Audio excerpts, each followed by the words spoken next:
I'm Dr. David Berger, and today I am going to be explaining to you about the medical marijuana informed consent form that is mandated by the state of Florida. This information will be further reviewed during the consultation when any further explanation can be provided to your satisfaction. Then during the consultation, I will be sending to you the actual informed consent form, which you will need to initial each section and then sign and date. This is required as part of the Florida certification process.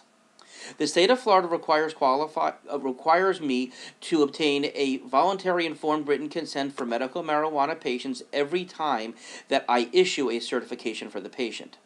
This written informed consent must be maintained in the patient's medical record, and the patient or the patient's parent or legal guardian, if the patient is a minor, must sign the informed consent acknowledging that the physician myself has explained sufficiently all of the content. This document reiterates important items that will be explained to you during the consultation by me as well.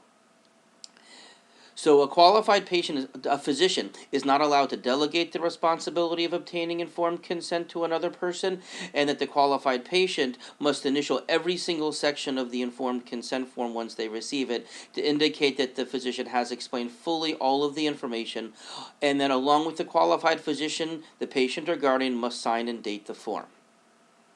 Section A. The federal government's classification of marijuana as a Schedule I controlled substance. The federal government has classified marijuana as a Schedule I controlled substance. Schedule I substances are defined in part as number 1, having a high potential for abuse, number 2, no currently accepted medical use and treatment in the United States, and 3, a lack of accepted safety data for use under medical supervision. Federal law prohibits the manufacture, distribution, and possession of marijuana even in states such as Florida, which has modified their state laws to treat marijuana as a medicine. When in the possession or under the influence of medical marijuana, the patient or the patient's caregiver must have his or her medical marijuana use registry ID card in the possession at all times. Section B. The approval and oversight of marijuana by the FDA. Marijuana has not been approved by the Food and Drug Administration for marketing as a drug. Therefore, the manufacture of marijuana for medical use is not subject to any federal standards, quality control, or other oversight. Marijuana may contain known quantities of active ingredients, which may vary in potency, impurities, contaminants, and substances, in addition to THC, which is the primary psychoactive chemical component of marijuana. Section C. The potential for addiction. Some studies suggest that the use of marijuana by individuals may lead to a tolerance to, dependent on, or addiction to marijuana. The patient is stating that they understand that if they require higher doses to achieve the same benefit, or if they think that they are developing a tolerance, that they will contact me. Section D. The potential effect that marijuana may have on patients' coordination, motor skills, and cognition, including a warning against operating heavy machinery, operating a motor vehicle, or engaging in activities that require a person to be alert or to respond quickly. The use of marijuana can affect coordination, motor skills, and cognition, i.e. the ability to think, judge, and reason. Driving under the influence of cannabis can double the risk of crashing, which escalates if alcohol is also influencing the driver. While using medical marijuana, the patient should not drive, operate heavy machinery, or engage in any activities that requires the patient to be alert or respond quickly, and the patient should not participate in activities that may be dangerous to themselves or others. They understand that if they're driving under the influence of marijuana, that they can be arrested for driving under the influence. Section E. The potential side effects of medical marijuana use. Potential side effects from the use of marijuana include, but are not limited to, the following: dizziness, anxiety, confusion, sedation, low blood pressure, impairment of short-term memory, euphoria, difficulty in completing complex tasks, suppression of the body's immune system. It may affect the production of sex hormones that lead to adverse effects, inability to concentrate, impaired motor skills, paranoia, psychotic symptoms, general apathy, depression and or restlessness. Marijuana may exacerbate schizophrenia in persons who are predisposed to that disorder. In addition, the use of medical marijuana may cause the patient to talk or eat in excess, alter their perception of time and space, and impair their judgment. Many medical authorities claim that the use of medical marijuana, especially by people under 25 years old, can result in long-term problems with attention, memory, learning, drug abuse, and schizophrenia. The patient will be signing that they understand that the use of marijuana while consuming alcohol is not recommended, and that additional side effects may become present when using both alcohol and marijuana. The patient also agrees to contact me if they experience any of the side effects that were listed previously, or if they become depressed or psychotic, have suicidal thoughts, or experience crying spells. They will also contact me if they experience respiratory problems, changes in sleep patterns, extreme fatigue, increasing irritability, or begin to have withdrawal from family or friends. Also, please note if you're going through the consent form, there is no section F on the actual document itself. Section G, the risks, benefits, and drug interactions of marijuana. Signs of withdrawal can include feelings of depression, sadness, irritability, insomnia, restlessness, agitation, loss of appetite, trouble concentrating, sleep disturbances, and unusual tiredness. Symptoms of marijuana overdose include, but are not limited to, nausea, vomiting, hacking cough, disturbances in heart rhythm, numbness of the hands, feet, arms, or legs, anxiety attacks, and incapacitation. If the patient experiences these symptoms, they agree to contact me immediately or go to the nearest emergency room. Also, numerous drugs are known to interact with marijuana, and not all drug interactions are known. Some mixtures of medications can lead to serious and even fatal consequences. The patient is agreeing to follow the directions that I put forth regarding the use of any prescription or non-prescription medications in addition to the medical cannabis, and will advise any of their other treating physicians of their use of medical cannabis. Also, during the consultation, I do a comprehensive drug interaction check to see if there are any medications that need to take note of that there might be an interaction with the cannabis. Also, the patient is being aware that marijuana may increase the risk of bleeding, it may lower blood pressure, elevate blood sugar, liver enzymes, and other bodily systems when taken with herbs and supplements. The patient is agreeing to contact me immediately or go to the nearest emergency room if seeing these symptoms. The patient is also understanding that medical marijuana may have serious risks and may cause low birth weight or other abnormalities in babies. The patient will advise me if they become pregnant, try to get pregnant, or will be breastfeeding. Section H, the current state of research on the efficacy of marijuana to treat the qualifying conditions sets forth. So for cancer, and I'm going to be now explaining about the various conditions that patients can be treated by. Even if the patient does not have a given condition, it is still required for them to sign their initials. Cancer. There is insufficient evidence to support or refute the conclusion that cannabinoids are an effective treatment for cancer, including glioma. There is evidence to suggest that cannabinoids and the endocannabinoid system more generally may play a role in the cancer regulation processes. Due to a lack of recent high-quality reviews, a research gap exists concerning the effectiveness of cannabis or cannabinoids in treating cancer in general. There is conclusive evidence that oral cannabinoids are effective antiemetics in the treatment of chemotherapy-induced nausea and vomiting. There is insufficient evidence to support or refute the conclusion that cannabinoids are an effective treatment for cancer-associated anorexia-cachexia syndrome and anorexia nervosa. Epilepsy. There is insufficient evidence to support or refute the conclusion that cannabinoids are an effective treatment for epilepsy. Recent systematic reviews were unable to identify any randomized controlled studies evaluating the efficacy of cannabinoids for the treatment of epilepsy. Current available clinical data, therefore, consists solely of uncontrolled case series, which do not provide high-quality evidence about the efficacy. Randomized trials on the efficacy of cannabidiol for different forms of epilepsy have been completed and are now awaiting publication. Glaucoma. There is limited evidence that cannabinoids are an ineffective treatment for improving intraocular pressure associated with glaucoma.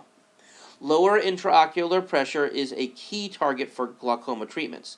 Non-randomized studies in healthy volunteers and glaucoma patients have shown short-term reductions in intraocular pressure with oral, topical eye drops, and intravenous cannabinoids, suggesting that there is potential for therapeutic benefit. A good quality systemic review identified a single small trial that found no effect on two cannabinoids given as an oral mucosal spray on intraocular pressure. The quality of evidence for this finding is of no of the finding of no effect is limited.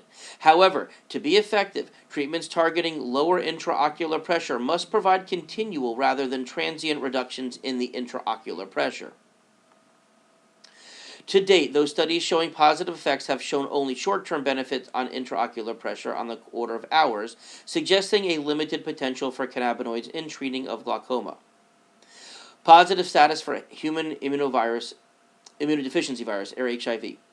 There is limited evidence that cannabis and oral cannabinoids are effective in increasing appetite and decreasing weight loss associated with HIV/AIDS. There does not appear to be good quality primary literature that reported on cannabis or cannabinoids as effective treatments for AIDS wasting syndrome, acquired immunodeficiency syndrome, or AIDS. There is limited evidence that cannabis and oral cannabinoids are effective in increasing the appetite and decreasing weight loss associated with HIV/AIDS. There does not appear to be good quality primary literature that reported on cannabis or cannabinoids as effective treatments for AIDS wasting syndrome. PTSD, post-traumatic stress disorder. There is limited evidence, a single, small, fair quality trial, that nabilone is effective for improving symptoms of PTSD. A single, small crossover trial suggests potential benefit from the pharmaceutical cannabinoid nabilone. This limited evidence is most applicable to male veterans in contrast with non-randomized studies showing limited evidence on a statistical association between cannabis use and the plant-derived forms and increased severity of post-traumatic stress disorder symptoms among individuals with PTSD. There are other trials that are in the process of being conducted, and if successfully completed, they will add substantially to the knowledge base. ALS, Lou Gehrig's disease, amyotrophic lateral sclerosis. There is insufficient evidence that cannabinoids are an effective treatment for symptoms associated with ALS. Two small studies investigating the effect of drobenol on symptoms associated with ALS exist, although there were no differences from placebo in either trial. The small sample size, the duration of the study being short, and the dose of the dronabinol being small may have made the activity be too light. The effect of cannabis was not investigated.